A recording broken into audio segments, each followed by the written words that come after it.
It was just a regular evening when I came home. The weight of the long day at work was still fresh, and my tired feet could feel every step as I climbed up to our small apartment on the third floor. The familiar scent of our home greeted me, and for a moment, I hoped for a quiet evening. But that hope was quickly shattered. As soon as I opened the door, I found Mark, my husband, lounging on the old brown couch. He had the remote in one hand and a half-empty beer in the other. The television was blaring some show or another, but Mark's focus shifted to me as soon as I stepped in. "Betty," he started, not even greeting me, "I want a pie tonight." I blinked in surprise. "Mark, I just got back from work and I'm really tired. Can we have it tomorrow instead?" He didn't look happy. "You're home now, aren't you? So make a pie. It's not that hard." I sighed. I remember my mother always said to be understanding and accommodating. But sometimes it felt like it was always me doing the accommodating. Nevertheless, I headed to the kitchen, deciding that making a pie might be the quicker route to peace. The apartment wasn't big, just a single bedroom, a living area combined with a dining space, and a small kitchen. I quickly gathered the ingredients, hoping to finish the pie as soon as possible. As I was rolling out the dough, Mark strolled into the kitchen. "Make sure it's apple, and none of that store-bought crust stuff." I nodded, not trusting myself to speak. We had store-bought crust, but I knew better than to use it now. I made the pie from scratch, just like he wanted. It took me a good hour to prepare everything. The aroma of the baking pie filled the apartment, and for a moment, everything felt cozy and right. I dared to hope that maybe, just maybe, this pie could be the start of a pleasant evening. But when the timer went off and I took the pie out, letting it cool on the counter, my hopes were dashed again. Mark was back in the kitchen, barely waiting for the pie to cool down before taking a big slice. After a few bites, his face contorted in displeasure. Without a word, he picked up the plate and threw the pie slice onto the floor, where it landed with a sad splat. "That was terrible," he spat out. I was stunned. All my efforts, all the care I put into that pie, and this was the reaction I got. Tears filled my eyes, but I tried to hold them back. "What was wrong with it?" I managed to ask. "Everything," he replied curtly. "You should know better." I didn't know what to say. I felt so small, so insignificant. The shattered pie on the floor seemed like a reflection of our relationship, broken and messy. Feeling defeated, I cleaned up the mess, the weight of years of unhappiness pressing down on me. It wasn't just about the pie, it was about everything. The lack of appreciation, the constant demands, the way Mark looked at me or didn't look at me. All of it. That night, I knew I needed a break. I couldn't stay in that apartment. I needed to be with someone who understood, someone who cared. That's why I turned to William, my brother. He had always been my rock. Grabbing my bag and leaving the mess behind, I decided to spend the night at his place. William's home was a cozy two-story building with a small garden in the front. I didn't even have to knock. He must have heard my car because he opened the door before I reached it, his face filled with concern. "Betty?" he started, pulling me into a comforting hug. "What happened?" Tears streamed down my face as I mumbled. "He threw the pie, Will. The pie I made after a long day at work. He just threw it on the floor." William led me inside, settling me on the soft couch in his living room. "Tell me everything," he urged, handing me a cup of hot tea. Sipping the warm drink, I began to recount the events of the evening. As I spoke, memories of the past also surfaced. "It wasn't just tonight, Will. It's been this way for years. I always thought things would change, that he would change. Remember when we first met at Jenna's party? He was so charming then." William nodded. "I remember. But Betty, people can put on a facade for a while, but their true colors always come out." "You know," I continued, "when we first got married, everything was great. We'd go on dates, laugh, talk for hours. But as the years went by, he changed, or maybe I just saw the real him." William's face tightened. "He didn't start off this way?" I shook my head. "No, we'd have our disagreements, but it was never like this. Over the years, he just became more demanding, more critical. I don't know when I started feeling like I was walking on eggshells around him." William sighed deeply. "You know, Mom and Dad had their issues, but Dad never treated Mom this way." "I know," I replied, tears forming again. I thought I could change him, make him see how hurtful he was being. But no matter what I did, it was never good enough. William looked at me seriously. "Betty, love doesn't work that way. You can't change someone who doesn't see a problem in their actions." I looked down, taking another sip of my tea. I remember when Mom and Dad would argue, but Dad would always apologize, always make up for it. Mark never does. There was a pause. Then William said, "Betty, you deserve better. Remember when we were kids? We promised each other we'd always be there. I'm here for you now. You need to think about yourself, your happiness." I nodded, taking in his words. The realization was growing within me. This wasn't the life I envisioned for myself. I deserved respect, love, and care. And it was clear I wasn't going to get that from Mark. "You're right," I finally admitted. "I can't keep living like this. It's time to make a change." William squeezed my hand. "I'll be with you every step of the way." The morning light filtered through the curtains of William's guest room. I stretched, feeling more rested than I had in a long time. The decision to divorce Mark had brought with it a mixture of relief and apprehension.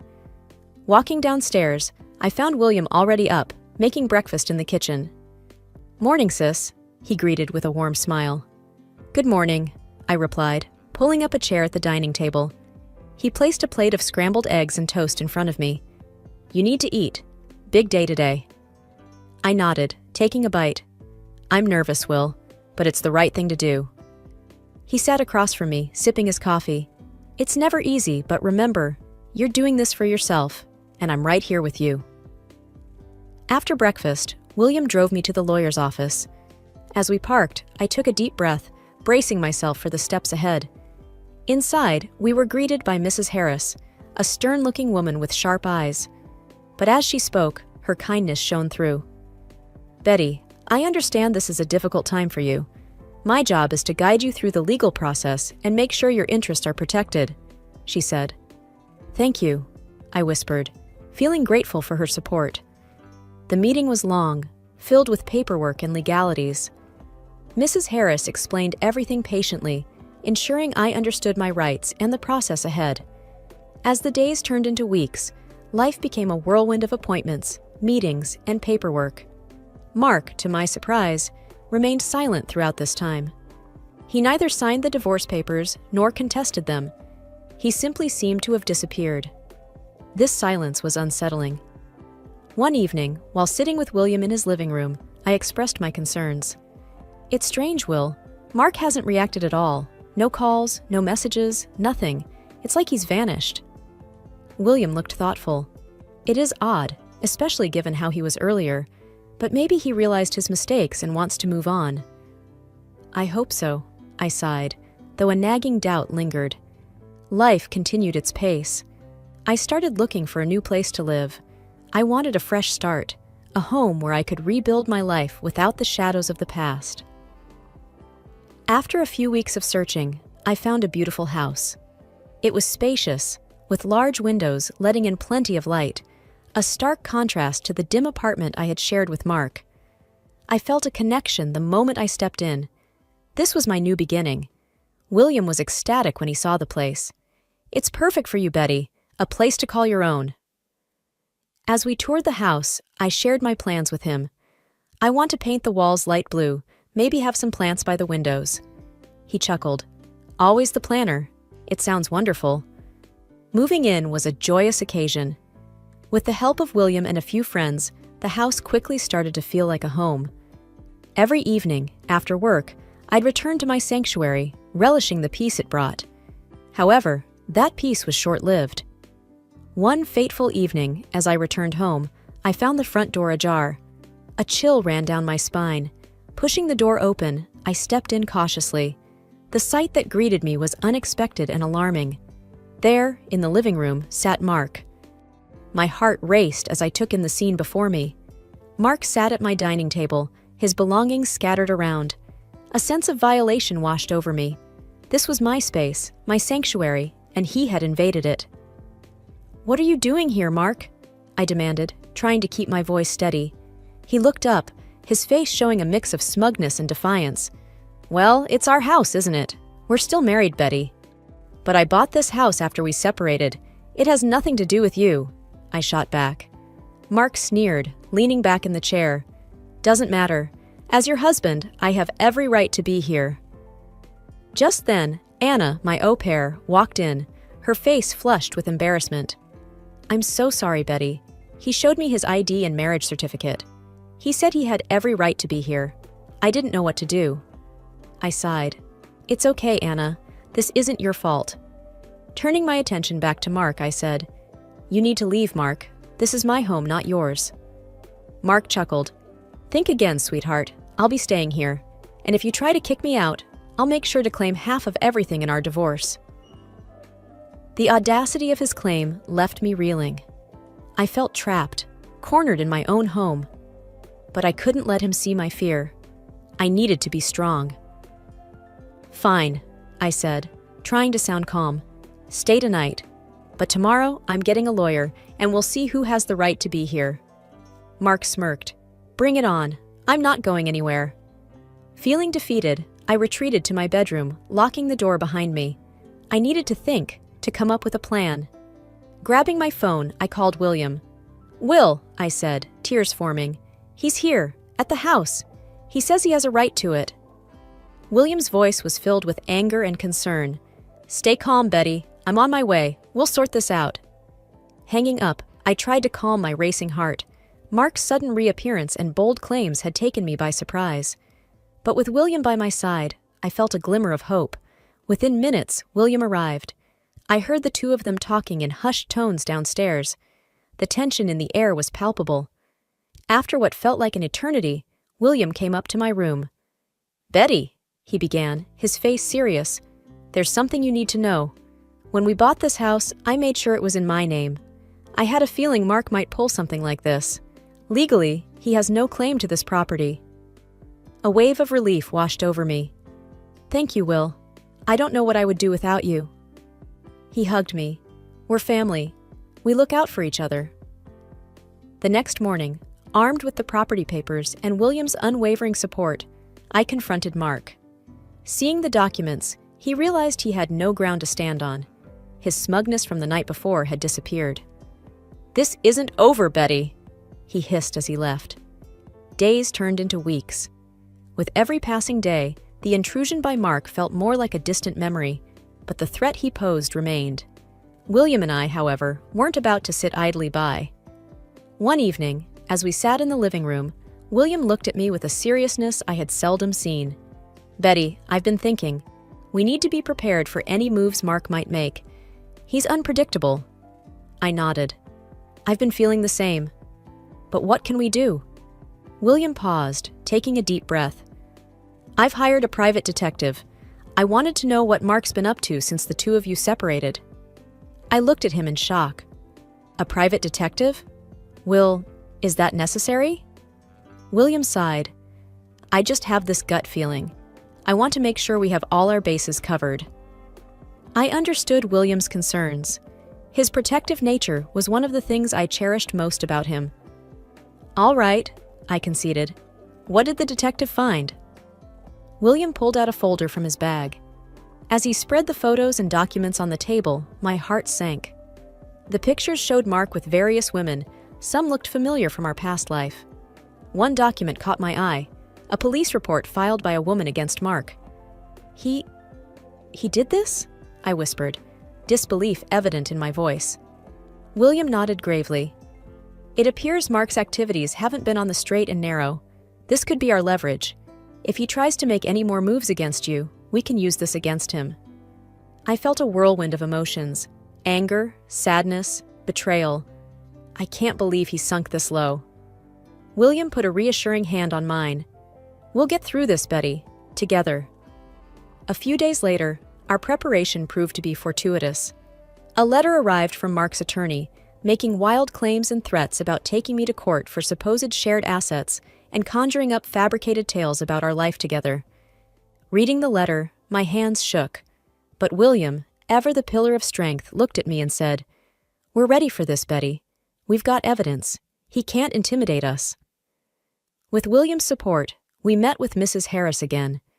As she read through the letter and went over the evidence we had against Mark, her face remained unreadable. After a long pause, she finally said, "We have a strong case here. Mark's claims are baseless, especially with the evidence we have. We'll counter this. Don't worry." Relief washed over me, but the idea of facing Mark in court was still daunting.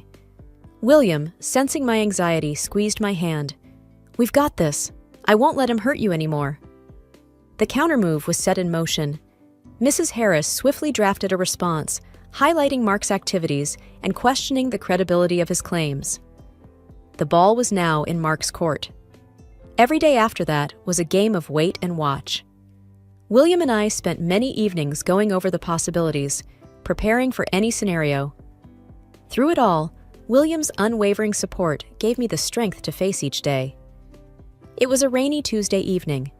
William and I were watching a movie when the knock echoed through the house. With a look of mutual surprise, I went to open the door. Standing there was a woman, soaked to the bone, her eyes red from crying. "Are you Betty?" she asked, her voice shaky. I nodded cautiously. "Yes, who are you?" She took a deep breath.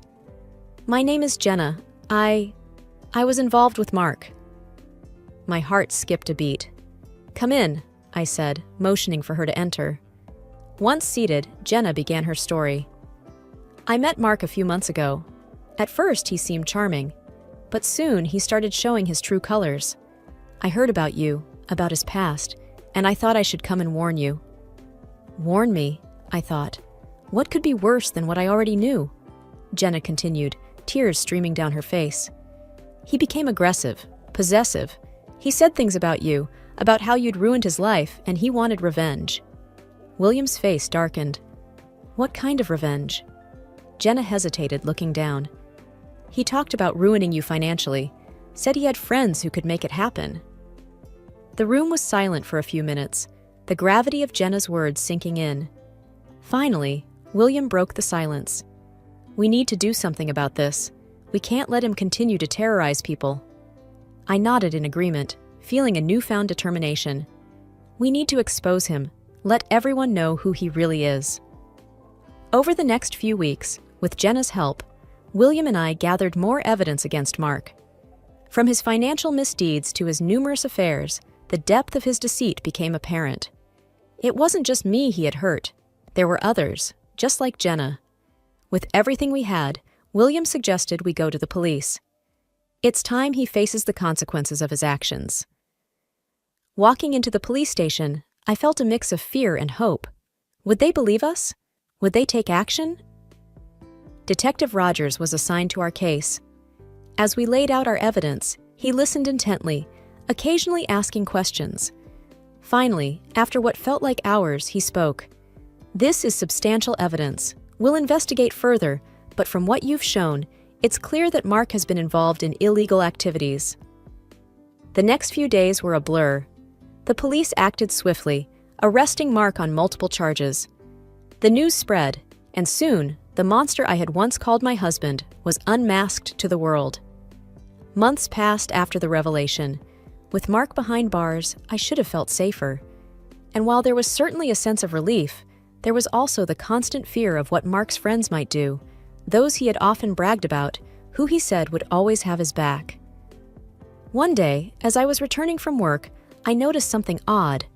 My mail was scattered all over the porch, and the front door looked like someone tried to tamper with it. Panic surged. Could this be one of Mark's allies? I immediately called William. "Will, I think someone tried to break in." "Stay calm," he replied, his voice firm. "I'll be right over."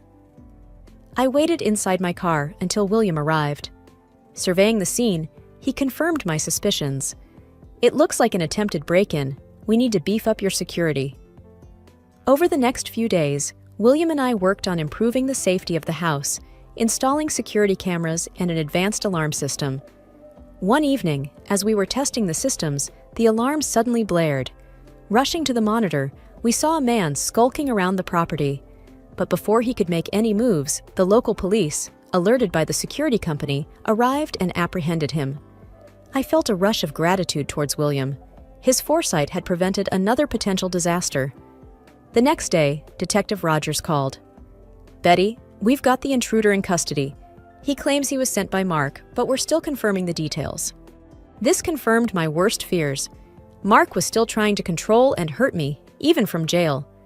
Days later, I got a call from Jenna. "Betty, there's something you should know." She hesitated before speaking. "Mark's been reaching out to people from prison. He's been trying to spread lies about you." I gritted my teeth. "Thank you, Jenna. He won't get away with this." That evening, William had an idea. "Betty, we need to turn the tables. We've got evidence, Jenna's testimony, and a lot more. Let's go public." The next week, with the help of William's contacts, we scheduled a press conference. The media turnout was massive, with numerous reporters eager to hear my side of the story. As I stepped up to the podium, my heart pounded. "Hello, everyone. Today, I want to share my story, not just to expose Mark's cruelty, but to give hope to all those who've been in abusive relationships." I detailed everything, from our first meeting to the pie incident, to Jenna's revelations and the attempted break-in. As I spoke, the room was silent, every eye focused on me.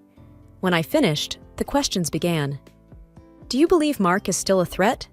I replied confidently. "Yes, but I won't let him or anyone else intimidate me any longer." Another reporter asked, "How do you feel about him now?" I paused for a moment. "I pity him. For someone to have so much hate, he must be truly miserable." After the press conference, the support was overwhelming. Messages poured in from all over, many from women sharing their own experiences. It was clear that by speaking out, I had ignited a movement. That evening, as I sat with William, I felt a weight lift off my shoulders. "Thank you, Will. Today, I took back my power." William smiled warmly. "You always had it, Betty. You just needed a little push." The next morning, William dropped by. "Got some news," he said, a glint in his eyes. "Remember the intruder?" I nodded, recalling the fear of that night. How could I forget? "Well," he began, "the court has sentenced him, and with all the evidence stacked against him, he'll be locked up for a long time." Relief washed over me. "That's good to hear." "And there's more," he continued. "Mark's been transferred to a high-security prison. With his recent antics and connections, he won't be coming out anytime soon." I hugged William tightly. "Thank you for everything, for being there when I felt alone." William smiled. "Family sticks together."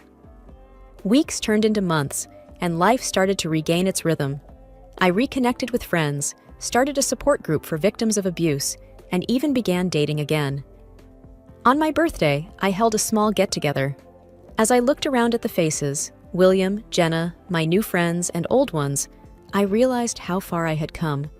The wounds of the past were healing, replaced by the joy of new memories. Late into the night, as everyone left, William sat down next to me. "You've done well, Betty." I looked at him, tears glistening. "With a little help from my friends." He chuckled. "Always.